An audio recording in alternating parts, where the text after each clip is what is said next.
اللہ تبارک و تعالی نے انسان کی زندگی کے مقصد کو بیان کیا ہے۔ اللہ تبارک و تعالی نے انسان کو پیدا کیا، جب پیدا کیا تو پھر موت کیوں دی؟ ایک سوال پیدا ہوتا ہے کہ اگر آپ نے عمارت بنائی تو آپ توڑتے کیوں ہیں؟ اگر آپ نے کوئی کام کیا تو آپ اس کو ختم کیوں کریں گے؟ عمارت توڑنے کے لیے تو نہیں بنائی جاتی، کام ختم کرنے کے لیے تو نہیں شروع کیا جاتا۔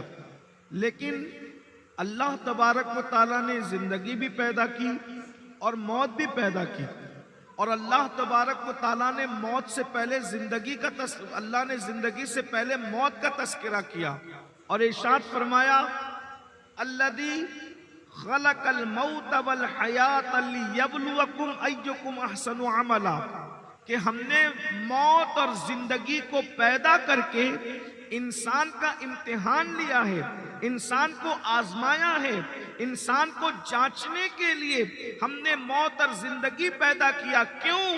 تاکہ ہم آزمائیں، جانچیں کہ تم میں کون تھوڑی سی زندگی کو پا کر اچھا عمل کرتا ہے۔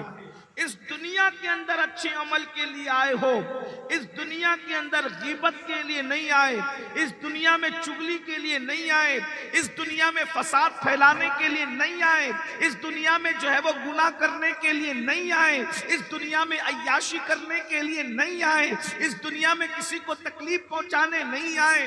میرے بھائیو، اللہ ارشاد فرماتا ہے ہم تمہیں جانچیں، ہم نے موت اور زندگی کو اس لیے پیدا کیا تاکہ تمہیں آزمائیں، تمہیں جانچیں کہ کون تھوڑی سی زندگی کو پا کر اچھا عمل کرتا ہے۔ ہم یہاں اچھے عمل کے لیے آئے ہیں۔ بتاؤ تو صحیح میرے بھائیوں، بتائیے کہ یہ جلسے کا ایک مقصد ہے۔ اگر اس جلسے میں آپ کو یہ کہہ کے بلایا گیا ہے کہ یہاں اللہ رسول کا ذکر ہوگا، اگر یہاں کوئی نوٹنکی کرنے لگے تو آپ کو اعتراض ہوگا کہ نہیں ہوگا کہ آپ نے اللہ رسول کے ذکر کے نام پہ بلایا، آپ یہاں نوٹنکی کرتے ہیں، آپ یہاں لطیفہ گوئی کرتے ہیں، آپ یہاں ناچ گانا کرتے ہیں۔ مطلب یہ ہے کہ ہر چیز کا ایک مقصد ہوتا ہے۔ آپ نے جب کسی مقصد کے تحت کسی کام کو کیا اور وہ مقصد پورا نہ ہوا تو لوگوں کو اعتراض ہوگا، یار بلایا کس لیے تھا اور کر کیا رہے ہیں؟ اب آپ سے پوچھتا ہوں، دنیا میں آنے کا مقصد کیا تھا؟ گانے سننا تو نہیں تھا، غزلیں سننا تو نہیں تھا، آوارگی کرنا تو نہیں تھا، عیاشی کرنا تو نہیں تھا، جرائم کرنا تو نہیں تھا۔ زمین کے اوپر اللہ اکبر زنا کر کے اتنے بڑے گناہ کا ارتکاب کرنے کے لیے تو نہیں آئے تھے۔ اس دنیا میں صرف آئے تھے نیک عمل کرنے کے لیے، عمل کے لیے آئے ہو میرے بھائیوں۔ آپ سے پوچھنا چاہتا ہوں، صوفیاء کرام فرماتے ہیں انسان کی زندگی کے مراحل 6 ہیں، انسان 6 منزلوں سے گزرنا ہے اس کو۔ مثال کے طور پر صوفیاء فرماتے ہیں پہلی منزل ہے انسان مٹی سے خمیر تک، یعنی جب آدمی کی پہلی منزل ہے وہ مٹی سے اٹھا خمیر تک آیا، اس کے بعد باپ کی پیٹ میں آیا، دوسری منزل ماں کے پیٹ میں آیا، تیسری منزل دنیا میں آیا، چوتھی منزل قبر میں جائے گا، 5ویں منزل اور قبر سے اٹھنے کے بعد 2 ہی منزلیں ہیں اور وہ آخری منزل ہے۔ اس کے بعد پھر سفر ختم ہے، یا تو کوئی خوش نصیب جنت میں جائے گا یا تو کوئی کم نصیب جہنم میں جائے گا۔ اب میں آپ سے پوچھنا چاہتا ہوں 3 مراحل گزر چکے ہیں، اب ہم 4تھی منزل میں ہیں، صرف 2 منزلیں باقی ہیں، مٹی سے خمیر تک خالص اللہ کے فضل سے، خمیر سے باپ کی پیٹ تک اللہ کے فضل سے، باپ کی پیٹ سے ماں کے پیٹ تک اللہ کے فضل سے۔ اس میں کسی کی محنت کو عمل دخل نہیں، اس میں کسی کی کاوش کو عمل دخل نہیں، خالص فضل الہی سے قدرت نے دنیا میں پہنچا دیا۔ اب اس دنیا میں آئے ہو، آگے کے سارے مراحل عمل پر ڈیپینڈ کرتے ہیں، عمل پر۔ آپ سے پوچھنا چاہتا ہوں، یہ اتنا بڑا مجمع ہے، میں پھر عرض کروں گا بہت لمبی گفتگو نہیں ہوگی اس لیے کہ وقت زیادہ ہوا ہے، میرے بات بھی کسی کو سننا ہے۔ اتنا سمجھ لیجئے میرے بھائیوں، مختصر میں اتنا سمجھ لیجئے، عمل کرو عمل۔ یہ جو تمہارے دل و دماغ کے اندر خبط سوار ہے نا کہ عمل نہیں بھی کریں گے تو بھی جنت میں جائیں گے۔ ابھی علامہ صاحب جو ہے علم پر بہترین گفتگو کر رہے تھے، اللہ کے خلیفہ کے حوالے سے، رب کے خلیفہ کے حوالے سے۔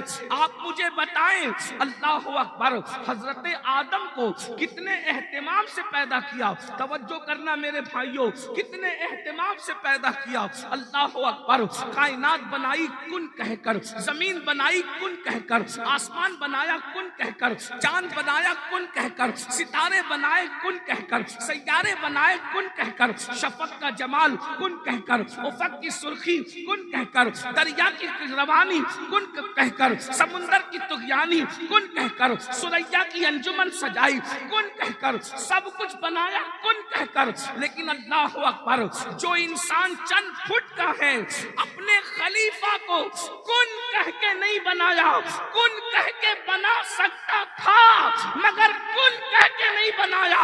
ارشاد ہوا ہم اسے اپنے ہاتھوں سے بنائیں گے تاکہ پتہ چلے کن کہہ کے پیدا ہونے والے اور ہیں، اور قدرت کے ہاتھ جسے بنائے وہ اور ہے۔ بشر کو اپنے ہاتھ سے بنایا،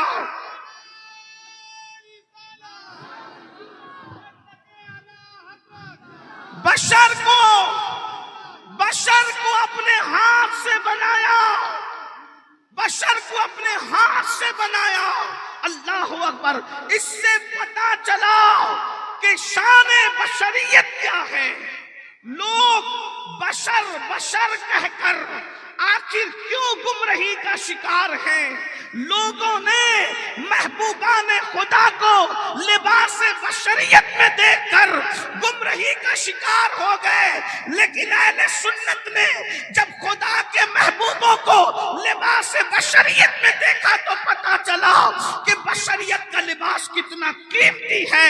اسی لیے عالم پنا وارث دیوا کی نگاہ کا تربیت یافتہ دو مصرے میں اہل سنت کا عقیدہ یوں بیان کرتا ہے جسے دنیا بے دم شاوارسی کہتی ہے۔ اب آدمی کچھ اور ہماری نظر میں ہے، اب آدمی کچھ اور ہماری نظر میں ہے۔ جب سے سنا ہے یار لباس بشر ہے، جب سے سنا ہے یار، جب سے سنا ہے یار لباس بشر میں ہے، یہ ایک الگ عنوان ہے۔ آپ مجھے بتائیں، جس کے سر پر کرامت کا تاج رکھا، جس کے سر پر خلافت کا تاج رکھا، جس کو مسجود ملائکہ بنایا، لیکن اللہ اکبر، پہلے دن بتا دیا مسلمانوں، ایک لغزش پیغمبرانہ ہوئی۔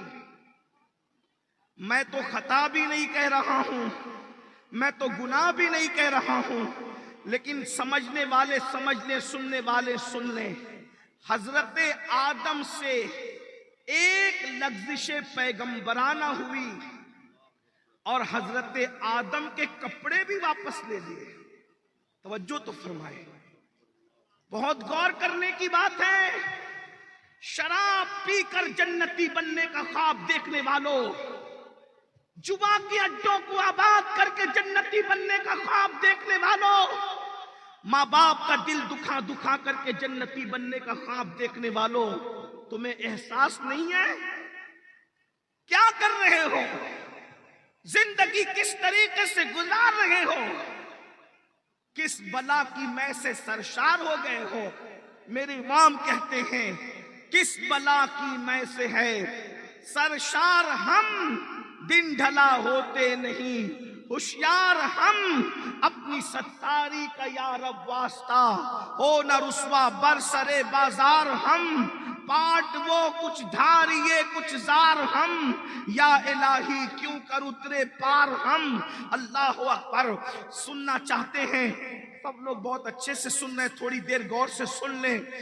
ایک لغزش پیغمبرانہ ہوئی تو حضرت آدم سے کپڑے بھی واپس لے لیے، اور بغیر کپڑے کے حضرت آدم کو جنت سے باہر کر دیا۔ جس بیوی سے محبت کے ساتھ جنت میں زندگی گزار رہے تھے، اس بیوی کے اور ان کے درمیان بھی جدائی پیدا کر دی۔